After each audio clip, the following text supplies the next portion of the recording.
नमस्कार विद्यार्थी मित्रों, सेठ जे.एस. सोनावाला हाईस्कूल मेमदावाद ધોરણ 11 સાયન્સ પ્રકરણ 4 આપ સર્વેનું સ્વાગત છે। આજે આપણે રાસાયણિક બંધન અને આણ્વીય રચનાનો અભ્યાસ કરીશું।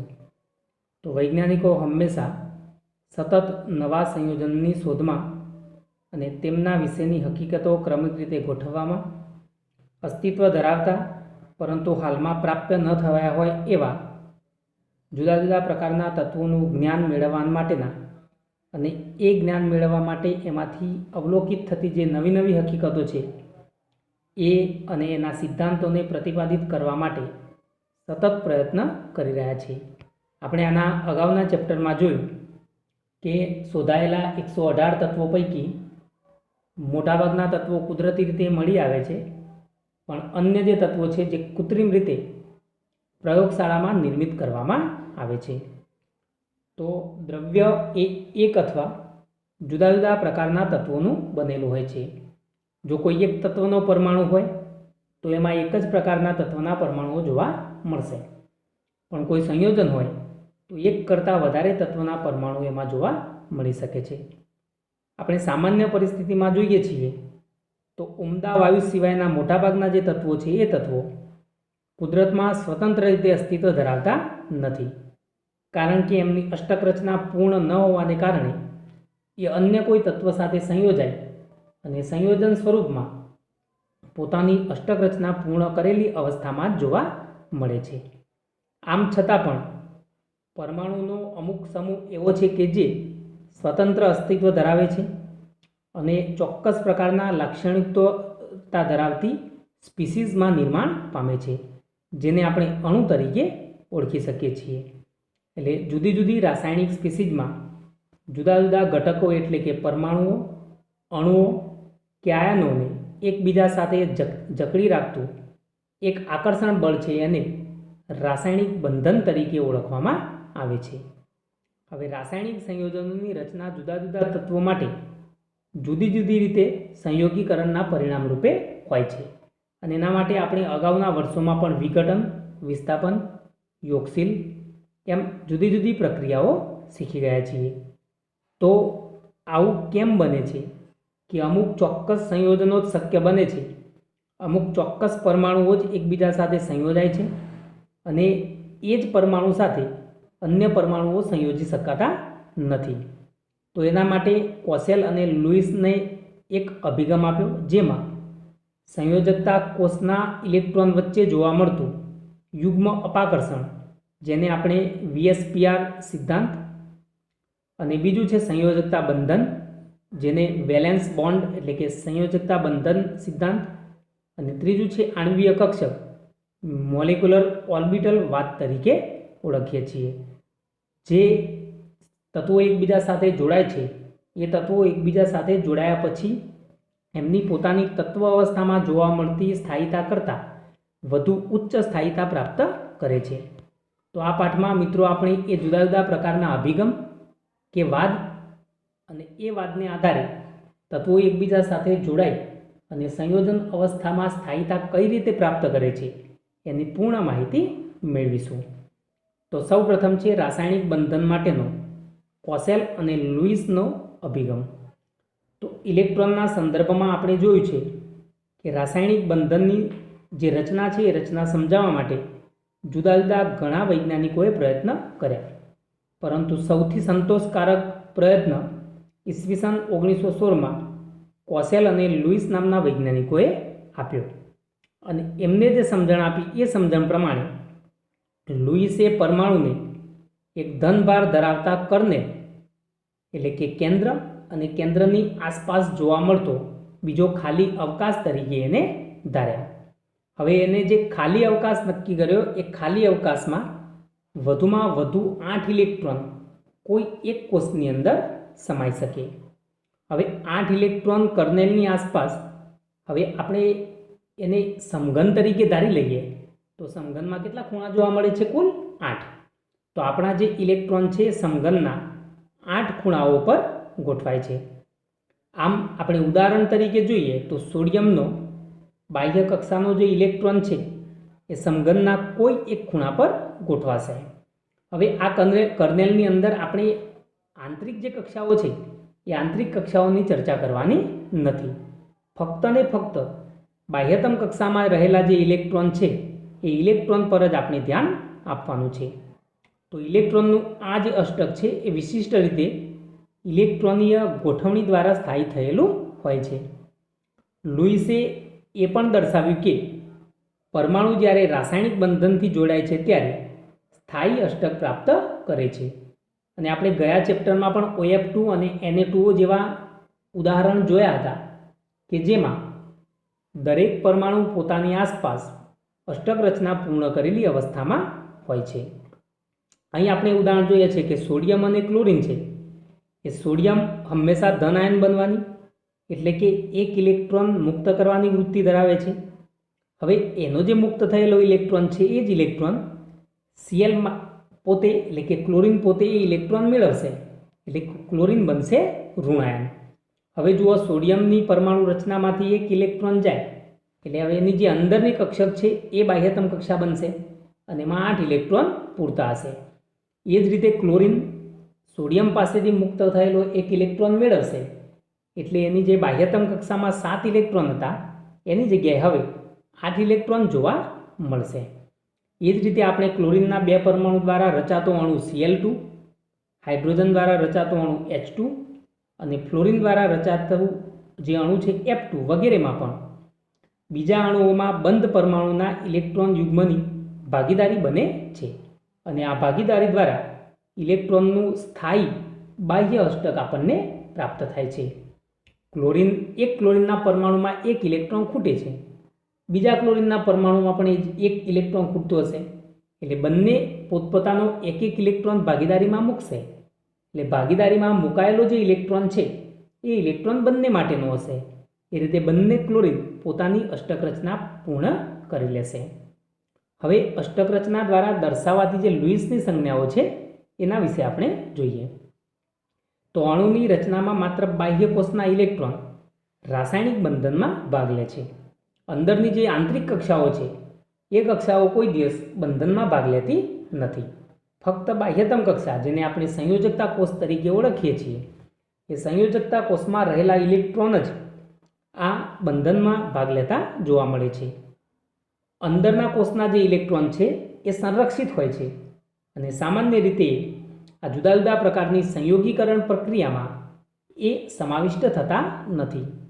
American રસાયણશાસ્ત્રી G.N. લુઈસે પરમાણુમાં સંયોજકતા ઇલેક્ટ્રોન દર્શાવવા માટે જુદા પ્રકારના સંકેતો દાખલ કર્યા જેને લુઈસ સંજ્ઞા તરીકે ઓળખવામાં આવે છે. હવે અહીં જુઓ લુઈસ સંજ્ઞા આપણને આપેલી છે. Li સમૂહ 1નું તત્વ છે. બાહ્યતમ કક્ષામાં ઇલેક્ટ્રોનની સંખ્યા 1 માટે Li પર આપણને એક ટપકું દર્શાવેલું છે. એ રીતે જુઓ Be સમૂહ નંબર 2 અને સમૂહ 2માં બાહ્યતમ કક્ષામાં 2 ઇલેક્ટ્રોન એટલે બીની આસપાસ 2 ટપકા છે. એ જ રીતે આપણે છેલ્લે જુઓ F જુઓ તો ફ્લોરિન છે એ ફ્લોરિન 17મા સમૂહનું તત્વ છે અને 17મા સમૂહમાં ફ્લોરિનની આસપાસ જોવા મળતા ઇલેક્ટ્રોનની સંખ્યા એટલે કે બાહ્યતમ કક્ષામાં ઇલેક્ટ્રોનની સંખ્યા 7 છે જે 7 બિંદુઓ દ્વારા દર્શાવેલું છે. અને છેલ્લો છે નિયોન જે ઉમદા વાયુ તત્વ છે જેની અષ્ટક રચના પૂર્ણ છે બાહ્યતમ કોષમાં અને એટલે એની આસપાસ 8 ટપકા આપણે જોઈ શકીએ છીએ. તો આ ટપકા મૂકવાની જે રીત છે એ બાહ્યતમ કોષમાં રહેલા ઇલેક્ટ્રોનની સંખ્યા દર્શાવે છે. હવે લુઈસ સંજ્ઞાની સાર્થકતા તત્વની આસપાસ બિંદુ સંયોજકતા ઇલેક્ટ્રોનની સંખ્યા દર્શાવે છે અને એ સંયોજકતા ઇલેક્ટ્રોનની સંખ્યા તત્વની સામાન્ય કહી શકાય અથવા તો સમૂહ સંયોજકતા ગણવામાં મદદરૂપ થાય છે. સામાન્ય રીતે આપણે સમૂહમાં સંયોજકતા લુઈસ સંજ્ઞામાં ઇલેક્ટ્રોનની સંખ્યા અને 8માંથી બિંદુની સંખ્યા બાદ કરતા જોવા મળતા સંયોજકતા ઇલેક્ટ્રોનને કહી શકીએ છીએ. કોસેલે રાસાયણિક બંધનના સંબંધમાં નીચેની હકીકતો પ્રત્યે ધ્યાન દોર્યું. એમાં પહેલું, આવર્ત કોષ્ટકમાં સૌથી ઊંચા વિદ્યુત ઋણ હેલોજન અને ઊંચી વિદ્યુત ધન આલ્કલી ધાતુઓ ઉમદા વાયુથી અલગ કરેલ છે. હવે જુઓ સમૂહ ઉમદા વાયુ તત્વોનો કયો છે 18મો, જ્યારે સૌથી વધુ વિદ્યુત ઋણ સંયોજનો જે તત્વો છે એ સમૂહ છે 17મો, જેને આપણે હેલોજન કહીએ છીએ. અને એના બાજુમાં જ બીજો એક સમૂહ છે 18મા સમૂહ પછી, અથવા તો એને પહેલો પણ કહી શકાય. તો એ સમૂહ 1 છે, જેમાં સૌથી ઊંચી વિદ્યુત ધન કહી શકાય એવી આલ્કલી ધાતુઓ જોવા મળતી હોય છે. હેલોજન પરમાણુમાંથી આપણને ઋણાયન મળશે, કારણ કે એ ઇલેક્ટ્રોન સ્વીકારવાની વૃત્તિ ધરાવે છે. જ્યારે આલ્કલી ધાતુઓ છે એ આપણને હંમેશા ધનાયન સ્વરૂપે જોવા મળે છે, કારણ કે એ હંમેશા ઇલેક્ટ્રોન ગુમાવવાની વૃત્તિ ધરાવે છે. તો આ રીતે એક સમૂહમાં જોવા મળતા ઋણાયનો અને બીજા સમૂહમાં જોવા મળતા ધનાયનો સ્થાયી ઉમદા વાયુ જેવી ઇલેક્ટ્રોન રચના પ્રાપ્ત કરે છે. આપણે અગાઉ જોયું સોડિયમ અને ક્લોરિનમાં. સોડિયમ એક ઇલેક્ટ્રોન ગુમાવશે એટલે એના પહેલાં આવતું જે ઉમદા વાયુ તત્વ છે એના જેવી રચના પ્રાપ્ત કરશે. જ્યારે ક્લોરિન એક ઇલેક્ટ્રોન મેળવશે એટલે એના પછી આવતું જે ઉમદા વાયુ તત્વ છે એના જેવી ઇલેક્ટ્રોન રચના એમાં જોવા મળી રહેશે. આમ 8 ઇલેક્ટ્રોનની રચના દ્વારા આપણને ઇલેક્ટ્રોન ગુમાવવાથી અથવા તો ઇલેક્ટ્રોન મેળવવાથી NH2 NP6 પ્રકારની રચના જોવા મળતી હોય છે. ઋણ અને ધન આયનો છે એ સ્થિર વિદ્યુતીય આકર્ષણથી સ્થાયી થાય છે. જેમ ચુંબકના બે છેડાઓ N અને S વચ્ચે આકર્ષણ ઉત્પન્ન થાય છે, એવું જ આકર્ષણ અહીં આપણને સ્થિર વિદ્યુતીય આકર્ષણ સ્વરૂપમાં ઋણ અને ધન આયનો વચ્ચે જોવા મળશે. ઉદાહરણ તરીકે આપણને જુઓ સોડિયમ અને ક્લોરિન દર્શાવેલું છે. હવે સોડિયમની રચના શું છે? તો Ne3S1. હવે એમાંથી Na+ વત્તા ઇલેક્ટ્રોન એટલે એક ઇલેક્ટ્રોન મુક્ત થાય છે, એટલે Na+ની જે રચના છે એ ઉમદા વાયુ તત્વ એની જેવી જોવા મળશે. એ જ રીતે Clમાં જોઈએ તો Cl એની રચના છે Ne3S2 3p5.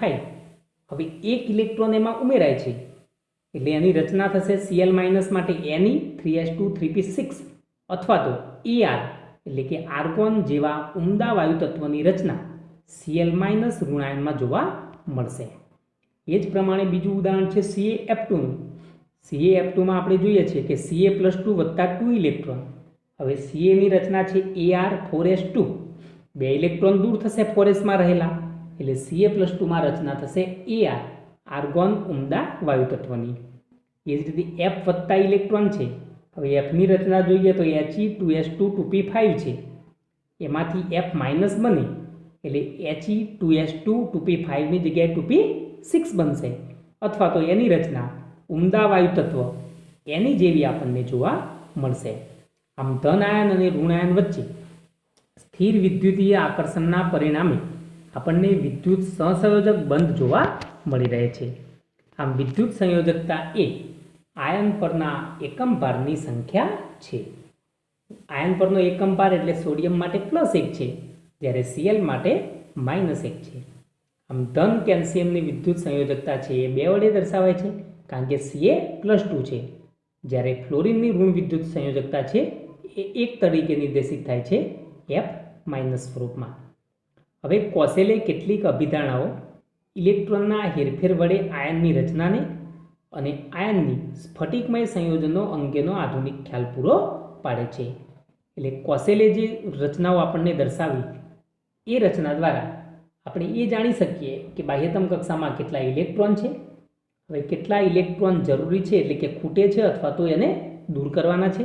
એ રચના આપણને કોશેલ અને લુઈસના અભિગમ પરથી મળી રહે છે. હવે બીજો નિયમ છે અષ્ટક નિયમ. કોશેલ અને લુઈસે ઈસવીસન 1916માં પરમાણુ વચ્ચે રાસાયણિક સંયોગીકરણનો અગત્યનો સિદ્ધાંત વિકસાવ્યો, જેને રાસાયણિક બંધનનો ઇલેક્ટ્રોનીયવાદ કહે છે. તો આ નિયમ પ્રમાણે આપણે જોઈએ તો પરમાણુઓ સંયોજકતા ઇલેક્ટ્રોન એક પરમાણુમાંથી બીજા પરમાણુમાં સ્થાનાંતરણ પામે છે. એ કઈ રીતે સ્થાનાંતરણ પામશે? તો કાં તો એ પરમાણુ ઇલેક્ટ્રોન મેળવશે અથવા તો ઇલેક્ટ્રોન ગુમાવશે. આમ સંયોજકતા ઇલેક્ટ્રોનની ભાગીદારી કરી અને એ બાહ્યતમ કક્ષામાં એક અષ્ટક બનાવે છે. એને અષ્ટકના નિયમ તરીકે ઓળખવામાં આવે છે. હવે જોઈએ સહસંયોજક બંધ. રાસાયણિક બંધન જે થાય છે એ બંધનમાં અલગ અલગ પ્રકારના બંધ બને છે. એ બંધ પૈકીનો એક બંધ છે જેને આપણે સહસંયોજક બંધ તરીકે ઓળખી શકીએ.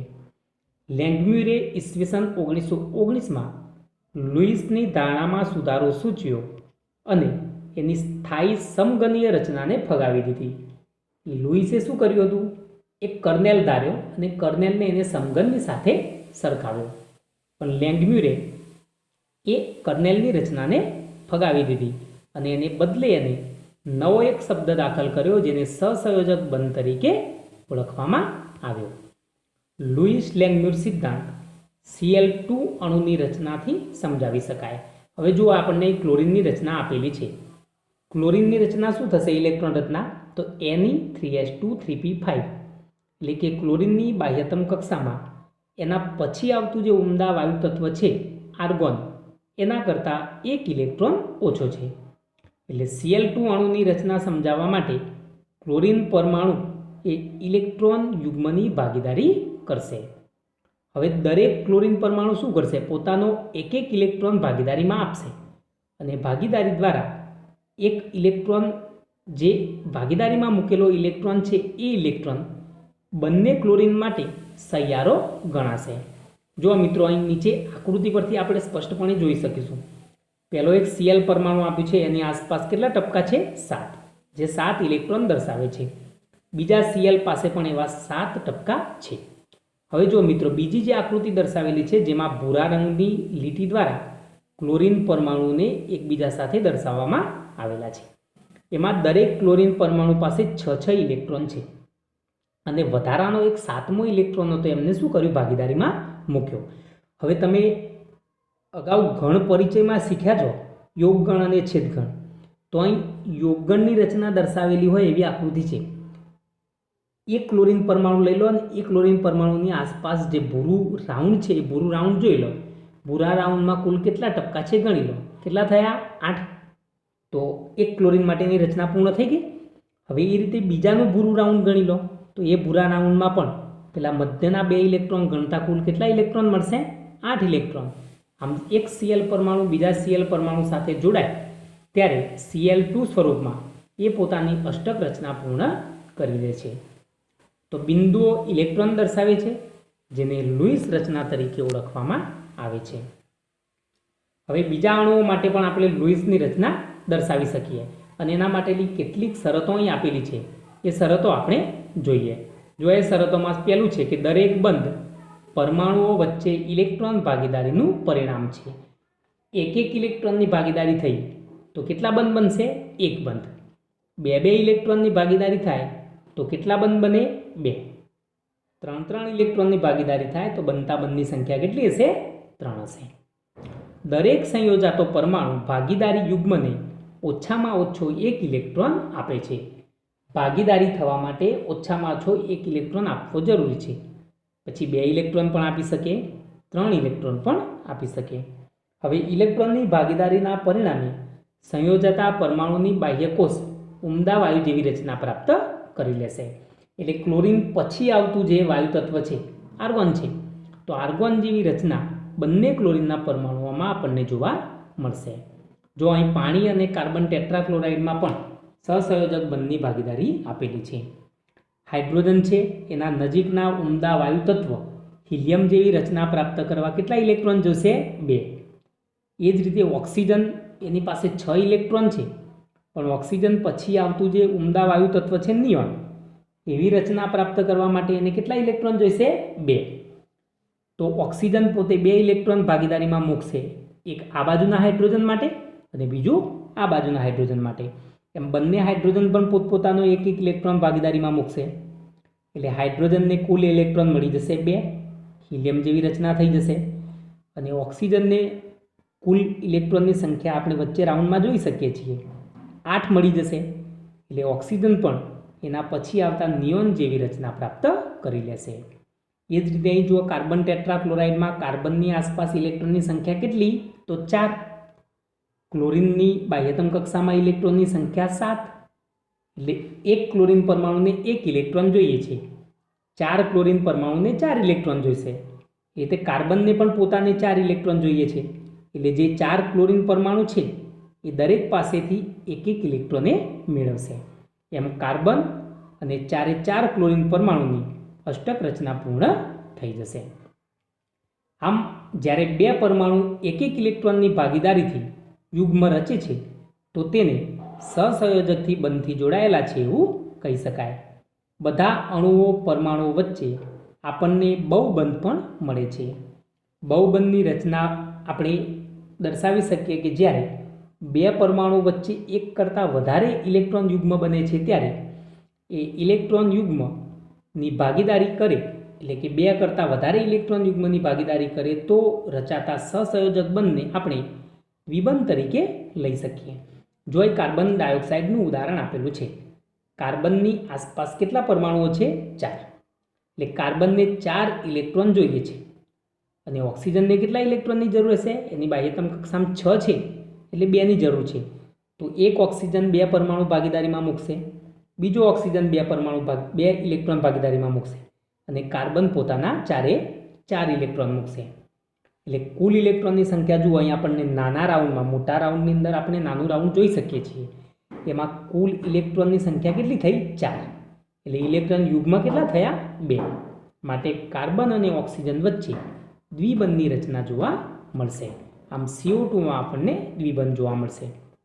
એ જ રીતે અહીં આપણે બીજું જોઈએ C2H4. કાર્બનની આસપાસ કેટલા ઇલેક્ટ્રોન? 4. તો કાર્બન પોતાના 4 ઇલેક્ટ્રોનની ભાગીદારી માટે જુઓ, એક ઇલેક્ટ્રોન કોની સાથે મૂક્યો? હાઇડ્રોજન સાથે. બીજો એક ઇલેક્ટ્રોન બીજા હાઇડ્રોજન સાથે મૂક્યો. હજુ 2 ઇલેક્ટ્રોન છે એ કોની સાથે ભાગીદારીમાં મૂક્યા? બીજા કાર્બન સાથે. એટલે કાર્બન હાઇડ્રોજન સાથે એકલ બંધ બનાવશે કારણ કે એક જ ઇલેક્ટ્રોન યુગ્મ ભાગીદારીમાં છે. બીજા હાઇડ્રોજન સાથે પણ એકલ બંધ બનાવશે કારણ કે એક જ ઇલેક્ટ્રોન યુગ્મ ભાગીદારીમાં છે. જ્યારે કાર્બન કાર્બન વચ્ચે 2 ઇલેક્ટ્રોન યુગ્મ ભાગીદારીમાં છે માટે કાર્બન કાર્બન વચ્ચે દ્વિબંધ છે, જે આપણે બાજુમાં આપેલી આકૃતિમાં જોઈ શકીએ છીએ. C ડબલ બોન્ડ C અને C સિંગલ બોન્ડ H. જ્યારે સંયોજતા પરમાણુઓ 3 ઇલેક્ટ્રોન યુગ્મની ભાગીદારી કરે, જેમ કે N2 પરમાણુમાં જોવા મળે છે, તો N2 અણુની અંદર નાઇટ્રોજન પરમાણુ એકબીજા સાથે 3 ઇલેક્ટ્રોનની ભાગીદારી કરશે. અને એ જ રીતે 2 કાર્બન પરમાણુઓ ઇથાઇન અણુમાં પણ ત્રિબંધથી રચાય છે. આપણે આ બંનેની રચના જોઈએ. નાઇટ્રોજનની બાહ્યતમ કક્ષામાં કેટલા ઇલેક્ટ્રોન? 5. એ રીતે બીજા નાઇટ્રોજનની બાહ્યતમ કક્ષામાં 5 ઇલેક્ટ્રોન છે. બંનેને કેટલા ઇલેક્ટ્રોનની જરૂરિયાત છે? 3 અને 3 ઇલેક્ટ્રોનની જરૂરિયાત છે માટે બંને નાઇટ્રોજન ભાગીદારીમાં પોતાના 3 ઇલેક્ટ્રોન મૂકશે. એટલે ભાગીદારીમાં રહેલા કુલ ઇલેક્ટ્રોનની સંખ્યા કેટલી? તો 6. અને ઇલેક્ટ્રોન યુગ્મ કેટલા? તો 3. યુગ્મ એટલે બેની જોડ હોય એને યુગ્મ કહેવાય. એટલે યુગ્મ કેટલા થશે? 3. એટલે નાઇટ્રોજન વચ્ચે ત્રિબંધની રચના થશે. એ રીતે હવે ઇથાઇનમાં જોઈએ આપણે. કાર્બનની બાહ્યતમ કક્ષામાં 4 ઇલેક્ટ્રોન, એમાંથી 1 ઇલેક્ટ્રોન હાઇડ્રોજન સાથે ભાગીદારીમાં મૂકશે અને બાકી વધેલા 3 ઇલેક્ટ્રોન છે એ બીજા કાર્બન સાથે ભાગીદારીમાં મૂકશે. પરિણામે કાર્બન અને હાઇડ્રોજન વચ્ચે એક જ ઇલેક્ટ્રોન યુગ્મ ભાગીદારીમાં છે એટલે એકલ બંધ રચાશે. જ્યારે કાર્બન કાર્બન વચ્ચે 3 ઇલેક્ટ્રોન ભાગીદારીમાં છે માટે કાર્બન કાર્બન વચ્ચે ટ્રિપલ બોન્ડ બનશે, ત્રિબંધ બનશે. એટલે જે આપણને અથવા કરી અને બાજુમાં દર્શાવેલો છે. સાદા અણુઓની લુઈસ રજૂઆત એટલે કે લુઈસની રચનાઓ. લુઈસ બિંદુ રચના અણુઓ અને આયનોમાં બંધન, તેમની ભાગીદારી કરેલા ઇલેક્ટ્રોન યુગ્મ અને અષ્ટક નિયમના સંદર્ભમાં સમજાવે છે. તો આવું ચિત્ર આપણે રજૂ કરીએ છીએ ત્યારે લુઈસની જે બિંદુ રચના છે એ બિંદુ રચના લખવા માટે કયા કયા સોપાનોની જરૂરિયાત પડે એ સોપાનો આપણે જોઈએ. રચના લખવા માટે જરૂરી ઇલેક્ટ્રોનની કુલ સંખ્યા સંયોજતા પરમાણુઓના સંયોજકતા ઇલેક્ટ્રોનનો ઉમેરો કરીને મેળવાય છે. જેમ કે CH4 છે તો એ અણુમાં બંધન માટે કુલ કેટલા ઇલેક્ટ્રોન જોઈએ? સંયોજકતા 8. તો 8 ઇલેક્ટ્રોન આપણને ક્યાંથી મળી રહેશે? તો કાર્બન પોતાના 4 ઇલેક્ટ્રોન ભાગીદારીમાં મૂકશે અને 4 હાઇડ્રોજન છે એ દરેક હાઇડ્રોજન પોતાનો એક એમ એકબીજા કુલ 4 ઇલેક્ટ્રોન થશે. એમ 4 કાર્બનના અને 4 હાઇડ્રોજન પૈકીના 4 એમ કુલ 8 ઇલેક્ટ્રોન આપણને ભાગીદારી માટે મળશે. ઋણાયન માટે દરેક ઋણભારનો અર્થ એમ થાય કે એક ઇલેક્ટ્રોનનો ઉમેરો અને ધનાયન માટે ધનભાર એ કુલ સંયોજકતા ઇલેક્ટ્રોનની સંખ્યામાંથી એકની બાદબાકી. એટલે જુઓ હવે આ ધ્યાન રાખજો કે ધન આયન કઈ રીતે મળશે, તો બાહ્યતમ કક્ષામાં રહેલો એક ઇલેક્ટ્રોન ગુમાવે તો +1 વીજભાર, 2 ઇલેક્ટ્રોન ગુમાવે તો +2 વીજભાર. એ જ રીતે જો ઋણાયન બને છે તો ઋણાયન બને છે ત્યારે બાહ્યતમ કક્ષામાં રહેલા જે ઇલેક્ટ્રોન છે એ ઇલેક્ટ્રોનમાં વધારાનો એક ઇલેક્ટ્રોન ઉમેરાય તો -1 વીજભાર અને 2 ઇલેક્ટ્રોન ઉમેરાય તો -2 વીજભાર. હવે જુઓ અહીં આપણને એક ઉદાહરણ આપેલું છે CO3 -2. આયનનો ઉપર આપણને વીજભાર કેટલો જોવા મળે છે? 2. તો વીજભાર જો આપણે તટસ્થ કરવો હોય તો તટસ્થ પરમાણુ માટે જેટલા ઇલેક્ટ્રોન જોઈએ છે એના કરતાં કેટલા વધારાના છે? 2. જેટલા વધારાના ઇલેક્ટ્રોન હશે એટલો ઉપર ઋણ વીજભાર આપેલો હશે. એ જ રીતે NH પર પ્લસ આયન છે, એમાં ઉપર એક ધનભાર આપેલો છે. એનો મતલબ કે એ પરમાણુના સમૂહમાંથી એક ઇલેક્ટ્રોન ગુમાવેલો છે. ઉપર જેટલો ઋણ વીજભાર હોય એટલા ઇલેક્ટ્રોન મેળવેલા હોય અને જેટલો ધન વીજભાર હોય એટલા ઇલેક્ટ્રોન ગુમાવેલા હોય. જો સંયોજાતા પરમાણુઓની રાસાયણિક સંજ્ઞાઓ જાણતા હોઈએ અને માળખાકીય રચનાનું જ્ઞાન હોય તો ઇલેક્ટ્રોનની કુલ સંખ્યાને કુલ બંધના પ્રમાણમાં બંધન યુગ્મ ભાગીદારીની વહેંચણી પરમાણુ વચ્ચે કરી શકાય છે. એટલે આપણા પરમાણુ માટે બાહ્યતમ કક્ષામાં કેટલા ઇલેક્ટ્રોન છે અને હવે એને કેટલા ઇલેક્ટ્રોન મૂકતા અષ્ટક રચના પ્રાપ્ત થશે એના આધારે તમે સહિયારી ભાગીદારીમાં એટલે કે સહસંયોજક બંધમાં કેટલા ઇલેક્ટ્રોન મૂકવાના છે એની ગણતરી કરી શકો છો. સામાન્ય રીતે અણુ અથવા આયનમાં સૌથી ઓછો વિદ્યુત ઋણ પરમાણુ કેન્દ્રમાં સ્થાન લે છે. ઉદાહરણ તરીકે જુઓ અહીં NF3 આપેલું છે તો NF3માં ફ્લોરિનની વિદ્યુત ઋણતા કરતાં નાઇટ્રોજનની વિદ્યુત ઋણતા ઓછી છે, માટે નાઇટ્રોજન ક્યાં હશે? મધ્યસ્થ પરમાણુ તરીકે, અને ફ્લોરિન એની આસપાસ ગોઠવાયેલા જોવા મળશે. એ રીતે CO3 - 2 છે તો CO3 - 2માં આપણને કાર્બન જે છે એ ઓછો વિદ્યુત ઋણ છે, માટે કાર્બન મધ્યસ્થ પરમાણુ તરીકે હશે અને ઓક્સિજન પરમાણુઓ એની આસપાસ જોડાયેલા હશે.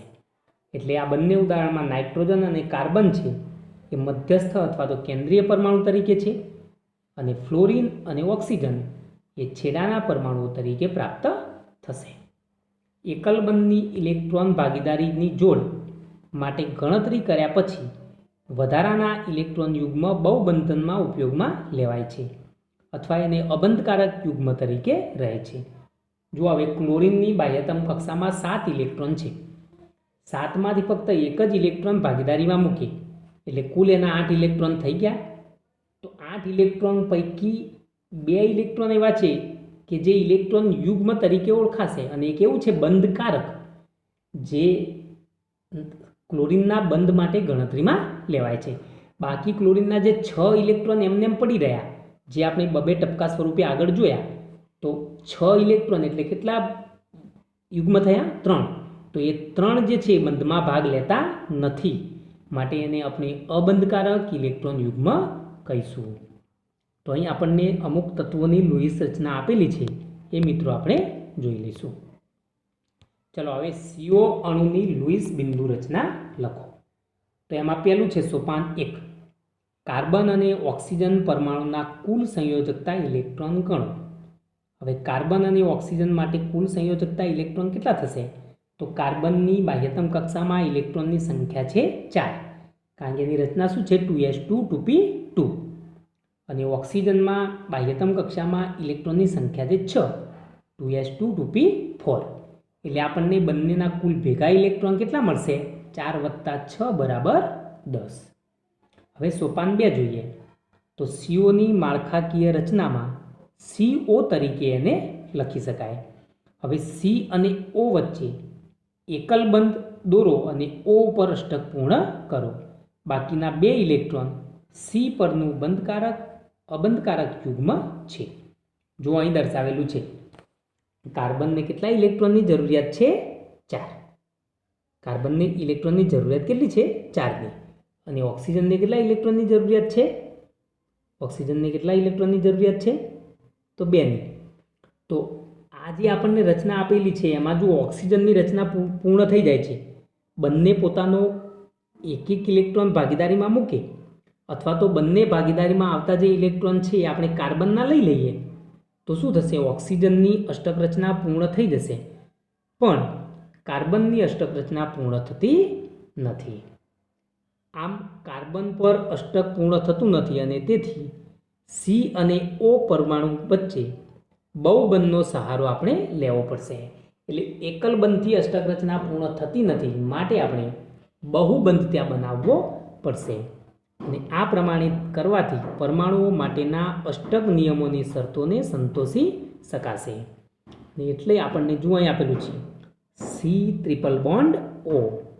હવે જુઓ સી ટ્રિપલ બોન્ડોમાં કાર્બનના પોતાના 2 ઇલેક્ટ્રોન એની પાસે છે. હવે મધ્યમાં 3 બંધ છે, એનો મતલબ કે 6 ઇલેક્ટ્રોન ભાગીદારીમાં છે. તો એ ભાગીદારીમાં રહેલા 6 ઇલેક્ટ્રોન પૈકી 2 ઇલેક્ટ્રોન કાર્બનના છે અને 4 ઇલેક્ટ્રોન ઓક્સિજનના છે. જ્યારે અષ્ટક રચના પૂર્ણ કરવા માટે બંને તરફથી સમાન ઇલેક્ટ્રોન ન લેવાય તો એવા સંજોગોમાં વધુ ઓછા ઇલેક્ટ્રોન લઈને પણ બંનેની અષ્ટક રચના પૂર્ણ કરી શકાય છે. કોયડો 4.2 નાઇટ્રાઇટ આયન NO2- ની લુઈસ રચના લખો. તો સોપાન 1 છે નાઇટ્રોજન પરમાણુ અને ઓક્સિજન પરમાણુના કુલ ઇલેક્ટ્રોનની સંખ્યા અને એક વધારાનો ઇલેક્ટ્રોન ઋણ આયન સ્વરૂપે જે ઉપર આપેલો છે NO2- સ્વરૂપે એને પણ આપણે ગણવાનો છે. તો નાઇટ્રોજનની બાહ્યતમ કક્ષામાં ઇલેક્ટ્રોનની સંખ્યા કેટલી? 2s2 2p3 એટલે 5. હવે ઓક્સિજન માટે રચના શું છે? 2s2 2p4 એટલે ઓક્સિજન પાસે 6 ઇલેક્ટ્રોન, પણ એવા ઓક્સિજનના પરમાણુ કેટલા? 2, એટલે કુલ ઇલેક્ટ્રોન થશે 12. 5 વત્તા 12 અને ઉપર NO2 પર એક માઇનસ આપેલું છે એટલે વધારાનો બીજો એક ઇલેક્ટ્રોન, એટલે કુલ ઇલેક્ટ્રોનની સંખ્યા થઈ 18. હવે ઓક્સિજન કરતાં નાઇટ્રોજનની વિદ્યુત ઋણતા કેવી છે? ઓછી, માટે N છે કેન્દ્રીય પરમાણુ તરીકે રહેશે અને બંને ઓક્સિજન પરમાણુ છેડા પરના પરમાણુ તરીકે દર્શાવવાના છે. નાઇટ્રોજન અને દરેક ઓક્સિજન પરમાણુ વચ્ચે એકલ બંધ જો મૂકીએ તો ઓક્સિજન પરમાણુના અષ્ટક પૂર્ણ કરો. આમ કરવા છતાં નાઇટ્રોજન પર અષ્ટક પૂર્ણ થતું નથી.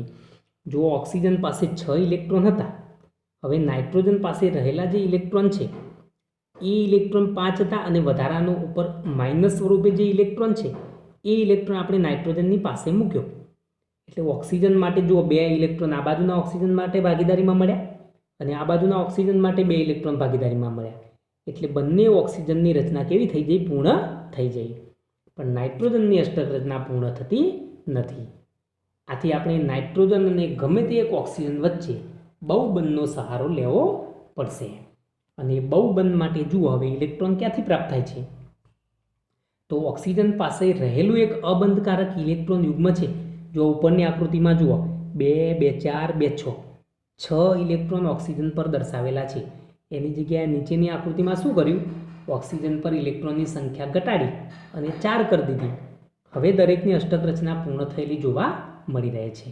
તો આ રીતે નાઇટ્રોજન એક ઓક્સિજન સાથે દ્વિબંધથી જોડાશે અને બીજા એક ઓક્સિજન સાથે એકલ બંધથી જોડાશે.